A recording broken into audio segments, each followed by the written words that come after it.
Pacifica, this is Democracy Now! And they killed everybody in sight. In one house, they threw a grenade into a kitchen that set off a propane tank and nearly destroyed the kitchen and killed several people in that home. The scenes that were described by the survivors and the witnesses were incredibly bloody and very graphic, but they're unfortunately very commonplace in Iraq. Jail time for the last soldier charged in the 2005 Haditha massacre that left 24 women, children, and men dead, many in their nightclothes. We'll speak with the reporter who broke the original story of the mass killing. Then Arizona Congressmember Gabrielle Giffords resigns.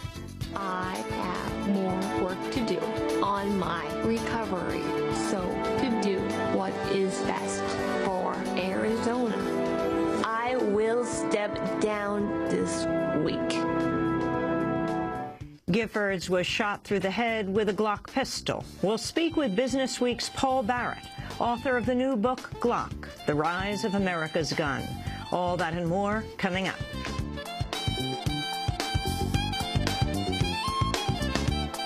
Welcome to Democracy Now!, democracynow.org, The War and Peace Report. I'm Amy Goodman.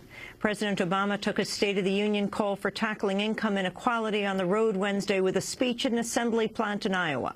Obama repeated his proposal for the so-called Buffett tax to ensure millionaires pay at least 30%. If we do that, and we make some smart cuts in other areas, we can get this deficit and debt under control and still be making the investments we need to grow the economy. Now, a lot of, I hear folks run around calling this class warfare. This is not class warfare. Let me tell you something. Asking a billionaire to pay at least as much as his secretary, that's just common sense. On the Republican side, the wealthiest candidate in the race, Mitt Romney, criticized President Obama's State of the Union address while campaigning in Florida. He said last night how well things are going. If you really think that things are going well in this country, that we're on the right track, and that his policies are working, you ought to vote for him. But I think on that basis, if we ask the American people if they think things are going well or not so well, and he wants to get the votes of those who think it's going well, he's not going to be president very long. Both Romney and Newt Gingrich are trying to court Florida's Latino voters ahead of the next week's primary. Romney has launched ads highlighting Gingrich's remarks in a 2007 speech in which he called Spanish a, quote, language of the ghetto. Gingrich, meanwhile, has been forced to pull a Romney attack ad that compared the former Massachusetts governor to Fidel Castro after Hispanic leaders signed a letter of protest. For his part, Castro published an editorial in Cuba Wednesday calling the Republican race, quote, the greatest competition of idiocy and ignorance that has ever been.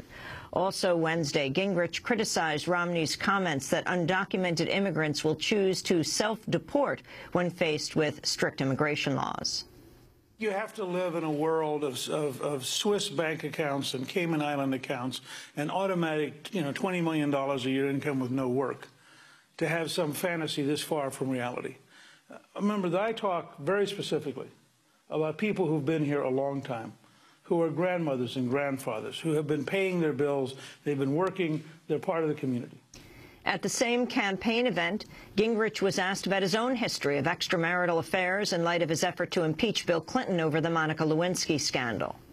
The fact is I've been through 2 divorces. I've been deposed both times under oath. Both times I told the truth in the deposition because I know that it is, and I'm not a lawyer, so I know it's a felony. Bill Clinton, who is a lawyer, he's a Yale law school graduate. He knew he was lying under oath. He knew it was perjury. He knew it was a felony. And in fact, he lost his license to practice law in Arkansas as part of the deal. The Federal Reserve says it'll keep short-term interest rates near zero until late 2014, signaling that a full economic recovery may take years. The near-zero interest policy designed to encourage borrowing began in 2008. The Fed says the economy had expanded moderately in recent weeks, but cited continuing problems with job scarcity and the housing sector. Treasury Secretary Tim Geithner has announced he does not expect to stay on should President Obama get reelected. In an interview with Bloomberg Television, Geithner said he thinks Obama will seek to replace him as Treasury Secretary if he wins a second term. Geithner's tenure has come under wide criticism following his key role in backing policies that led to the nation's financial crisis during his previous stint heading the New York Fed. Hundreds of thousands rallied across Egypt Wednesday to mark the first anniversary of the start of the revolution that ended Hosni Mubarak's three-decade rule and to call for an immediate transfer to civilian government. The one-year anniversary protests were called by some the largest of the Egyptian revolution to date. In Cairo's Tahrir Square, demonstrators denounced Egypt's military rulers. I am here so we can achieve the revolution's demands and not to celebrate the revolution, because since January 25th, not one of the revolution's demands have been met. So we came to tell the military that the revolution continues, and please return to our borders and protect our country from the outside. You have no business in the country's internal affairs.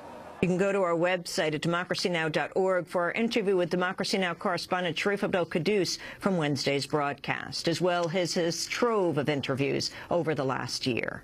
The U.S. could be expanding its military presence in the Philippines as part of the Obama administration's avowed intent to focus on the Asia-Pacific. According to the Washington Post, the White House and the Philippine government are resuming talks in Washington today after beginning preliminary negotiations last spring. The talks come 2 decades after the U.S. was forced to leave its military base at the Philippines' Subic Bay. The interim Libyan government's being accused of widespread torture in the aftermath of the ouster of former leader Muammar Gaddafi. The UN High Commissioner for Human Rights, Navi Pillay, said investigators had uncovered scores of cases of abuse in Libyan prisons.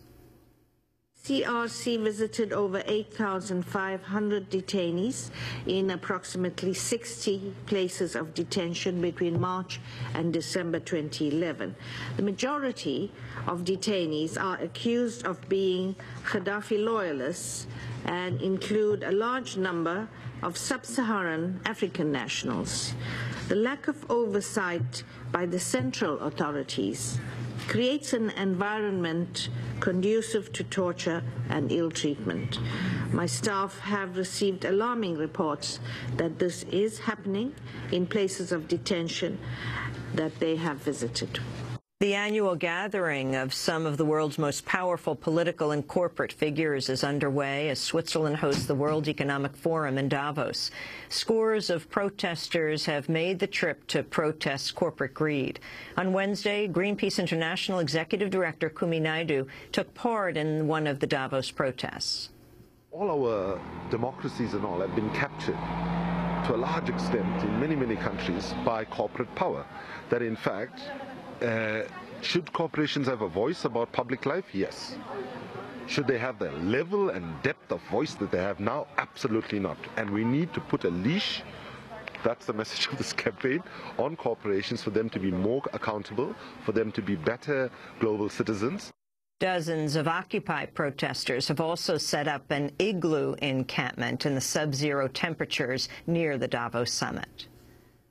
Come together each year to make these decisions with enormous consequences for the entire world, and they don't feel it's necessary to consult with the vast majority of people who inhabit the world. There's 7 billion people on the planet that don't have any kind of a say in what they're doing.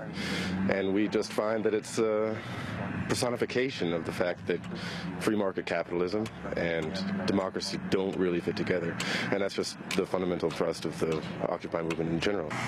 As global elites gather in Davos, members of people's movements from around the world have gathered in Brazil for the annual World Social Forum. The forum is held as a counterweight to Davos under the theme, Another World is Possible.